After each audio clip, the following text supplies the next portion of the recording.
Hey, what's going on, everybody? Today we're going to do a mite check on one of the hives. We're going to talk about why we do the mite checks, when we do the mite checks, how we do the mite checks, what equipment I use to do the mite checks. And then after when the mite check's done, we're going to figure out what do we do with that information? What if they have one mite, two mites, three mites, 10 mites, 20 mites? Do we treat? Do we not treat? Come along. Let's open up the hive. Let's start the mite check. We'll give these guys a little bit of smoke. This is going to be the hive that we're going to look for. I tried to get this one done before and I couldn't quite find the queen. I'm not a big fan of just shaking bees without finding the queen. Take their feet off here. And we got their queen clip on standby. So why do we do mite checks? The reason why we do mite checks is that mites, as we all know, and if you don't know, hopefully by the end of this video, you'll know that mite checks bring a lot of disease into the hive, and over time, they will overcome the hive and they will kill the hive. They will destroy your hive. You will lose your hive. One way or another, you're going to lose the hive if you have too many mites. We can't use how a hive looks to determine if a hive has a high mite load or low mite load. A strong hive can still have a very high mite load. So you can't just look at a hive and say, hey, looks great.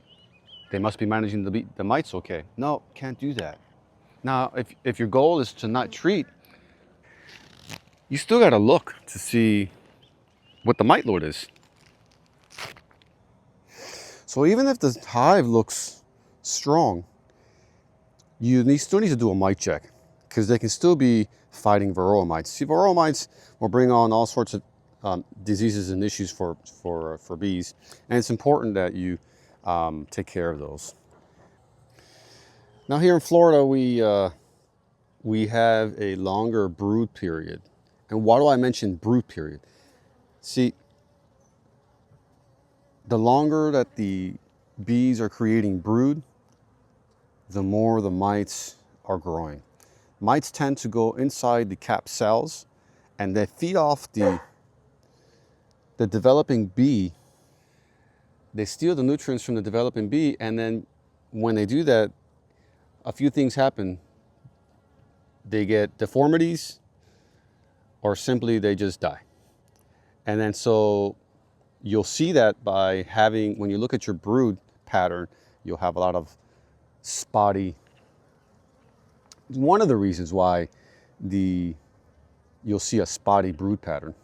The queen can lay a nice solid pattern and then it all gets capped, but then the worker bees will notice that there's something going on inside that cell and they'll uncap it when they notice that Varroa mites, etc., are causing damage to the developing bee. Now, if you just have 10 or less hives, then you can simply just check all of those hives and see what the mite loads are. Because why not? You only have 10. Now, once you start getting into the bigger numbers, I say once you get past 10, in the same yard that is,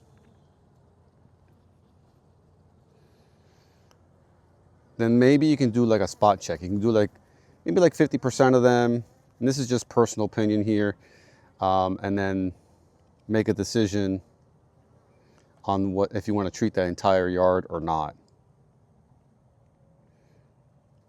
So in this case, I have about 10 hives in this yard here, so I check them all and see where we're at.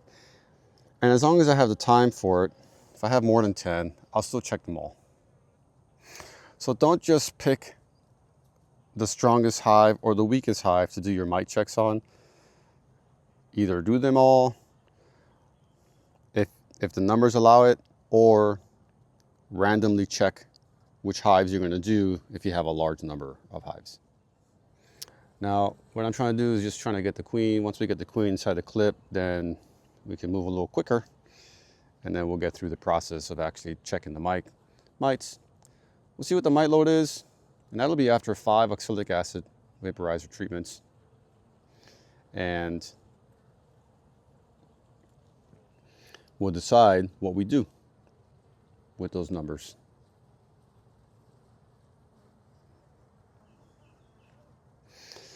So here's an example of a nice spotty brood pattern. Now this doesn't necessarily mean that it's because they have a high mite load, but it could be one of the reasons. The spotty brood pattern can be simply a failing queen. So we found the queen. She was right in that center frame, and she was actually laying when I found her. So we went ahead and just stuck her inside this queen clip, and we got nurse bees around it, etc. Okay, so now we want to talk about what and how do we do this mite check. That I use the Varroa Easy Check by Vital Pharma. I'm not sponsored by these guys. It's just what I use. I've been using this for many years, and it's very good. It's very easy to use. So there's 3 parts to it. There's a cover that you can use to scoop up bees. There is a corrugated kind of like basket that lets the mites fall through, and this actually holds the bees as you're shaking the bees, and then a solid container to actually pour your alcohol. Okay. The next thing that we're going to need is isopropyl alcohol. We'll open it up and we'll fill it to about at least a third, if not about a halfway up. There we go. And we'll close it up. And for now, we're just going to go ahead and close this guy up so that the alcohol doesn't evaporate. We're going to set this aside. You're going to need a bin to be able to shake the bees into. Okay, now it's really important on which frames that we actually use to take bees from. We want to get bees from frames that have brood. Why frames that have brood? Because the frames that have brood have nurse bees. The nurse bees are the most likely ones that are going to be carrying around the mites, or the most amount of mites, because they just hatched from their cells themselves, and the mites are inside those cells when they're developing. Now, mites prefer to actually be in drone cells because they stay capped longer, so that they can reproduce longer inside those drone cells. So if you have a frame full of drone cells, that would be an even better frame. So here's one frame that we have that the actual queen was actually on, and we have some cat brood, we have some larvae, we have some eggs, etc. So it's a perfect frame. So I'm going to shake 2 frames in here. Here's one. And you can see how spotty the brood is. Yeah, let's look at this side, spotty. So all the bees that are flying around now, they're flying back to the hive. Those are not nurse bees. Those are the foragers. So we're going to grab another frame. Some more capped. Both sides. So this is another perfect frame. It's got nice cap brood on both sides. So it should be loaded with nurse bees as well. There you go. Shake it into the bin. So once again, I'm going to show you this pattern. This doesn't necessarily mean that it's a bad queen, but we're just going to make sure, that it's have a high mite load, but we're going to make sure that's not the case. Okay, so once we have a bin full of bees like this, we're going to open up our little Varroa mite check. We're going to use a scoop. I have a 1/4 cup scoop here. A 1/2 cup equals 300 bees. So we want to do 300 bees, and you always want to do the same amount each time so that you can have the same type of results for any time you make the checks. Since it's a 1/4 cup, we'll do 2 of these guys. We'll shake these guys down, shake them to a corner, and we'll do this twice. There's one. There's 2.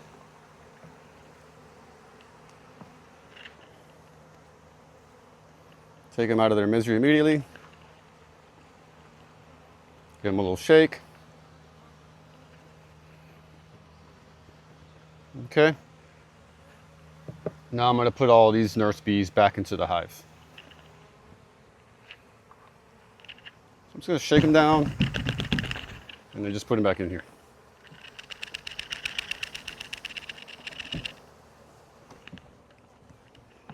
So now we're just going to shake this thing for about 60 seconds. So just keep swirling it, swirling it, swirling it. And after about 60 seconds, we'll take a look at the bottom.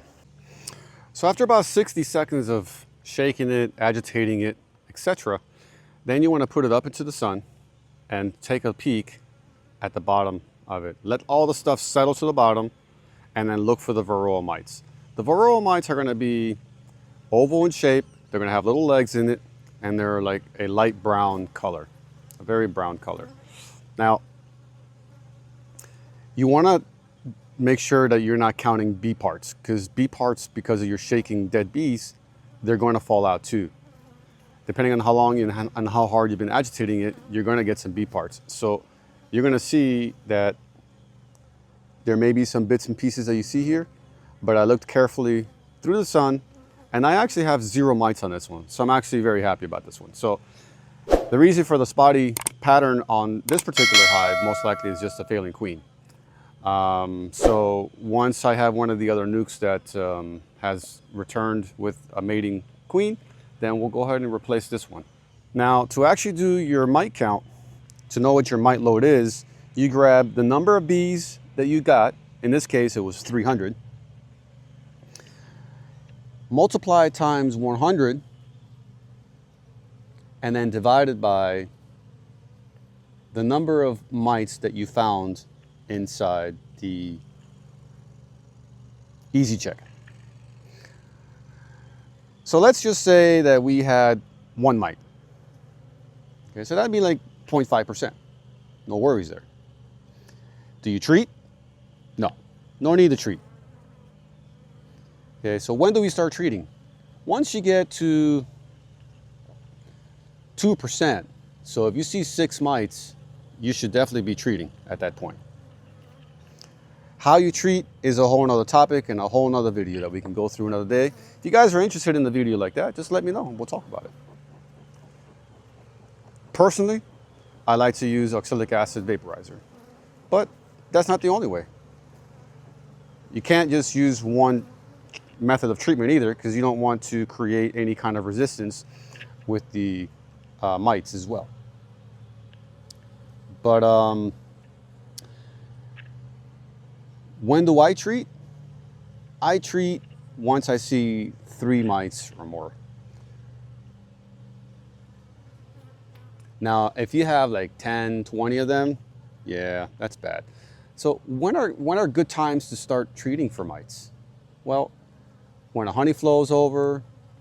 Here in Florida, it gets hot, so the summer, and in the summer when the temperatures are warmer, the queen is usually putting out more if you have some sort of flow. And that's when you have the most amount of brood, and that's when the mites are going to peak, is in the summer.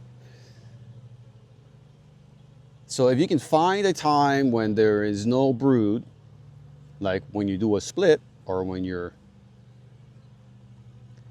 in the winter, you can do 1 treatment of oxalic acid for, vaporizer and get rid of all the mites all at once, because all of them are going to be exposed, since there's going to be no capped brood. This has got a bunch of eggs, but again, the pattern is just so spotty. The eggs are in every single cell, but the cap is a whole nother ball game. They're laying up her brood frames, backfilling it with nectar. But she's laying all the cells up, so something is going on that the nurse bees are noticing that they have to undo, uncap, etc. and thus we see a spotty brood pattern. So after the mite check is done, what do we do with those bees? Well, it's up to you what you do with them, but I just take out the basket and simply just toss it. That leaves the alcohol behind and ready for the next mite check. So here we go, we just open it up. We'll set this to the side. We'll go ahead and let the alcohol drain to try to, we can use it for the next time. And then you can just toss it. There we go. Now I pour this usually back into the alcohol. Just make sure when you do that, you use a little funnel and then use like a Swiffer pad or a paper towel or something so that you can filter out all the body parts and any Varroa mites that are potentially in there. So that you're not putting Varroa mites into your alcohol and potentially add those to your next check and confuse them as if they're from your current check. So let's talk about why I got 0. This is the third hive in this yard that has 0 out of the 10 so far.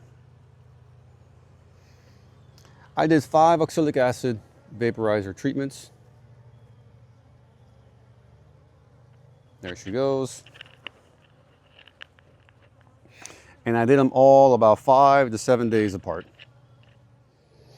It's important that you give about 5 to 7 days apart. And the reason you're doing that is that you're waiting for cap cells to open up, mites coming out, and then retreating again. So when you're treating with oxalic acid vaporizer, you're unable to, the treatment does not reach the cap cells. So did my treatment work? Absolutely, treatment worked. When do I check for mites again? So we're currently in the middle of July. It's July 21st right now. And we're going to have hopefully a Brazilian pepper flow, which is a big flow for us here, coming up in September. We got a bee. There you go. Got a bee that's not quite happy with me. And so probably at the end of August before the flow, before we put honey supers on, I'll do another mite check again and see how the bees are doing with the mites. And then for certain, after the Brazilian pepper honey flow, we'll do another mite check and treat if necessary. Here in Florida with the warm temperatures basically throughout the year, there's always brood in the hive, even in the winter. So once again, we went and did a mite check on a hive that I suspected had some sort of issue, wasn't sure what it was. And after 5 oxalic acid vaporizer treatments, we had 0 mites. So now I can try to diagnose what's wrong with that hive with the spotty brood pattern on something else outside of the scope of this video. So what did we do today? We showed you when do we do mite checks, how do we do mite checks, why do we do mite checks, how often do we do mite checks. And again, most importantly, you don't want to decide to do a mite check when your hive is like nearly half dead. When you see a problem, by that time it's too late. So you want to catch these mites early on. You want to keep the mite loads low. So if you have 10, 20 mites, you're kind of late to the game and you're going to have a harder treatment of that hive coming back. So trying to get to the treating the mites and keeping the mite loads low early is the best way to do this. You don't want to just look at a hive and say, oh, look, it's strong. They don't need any mite treatments. I don't even got to check them. No, that's wrong. Because they can look really strong and they can still be suffering from a high mite load. What do you guys do? What do you think? Do you do mite checks? How often do you do mite checks? Do you treat them? Do you not treat them?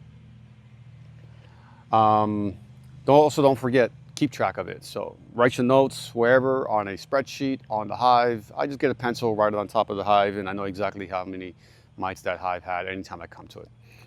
So no need to remember it, pull anything out, just right on top of it. So whatever way you want to do it, make sure you keep track of the mites and then see what the trend is for those mites. So again, post down below, do you do mite checks? How often do them? Do you ever do them? Do you never do them? Do you treat? And what's your plan for mites? Once again, thanks for joining me on another episode of B to Z. Don't forget to like and subscribe. 92% of the people that watch my videos are not subscribers. So it'd be a huge help if you can give me a nice thumbs up, a quick subscribe, and then I'll see you in the next one. Happy beekeeping.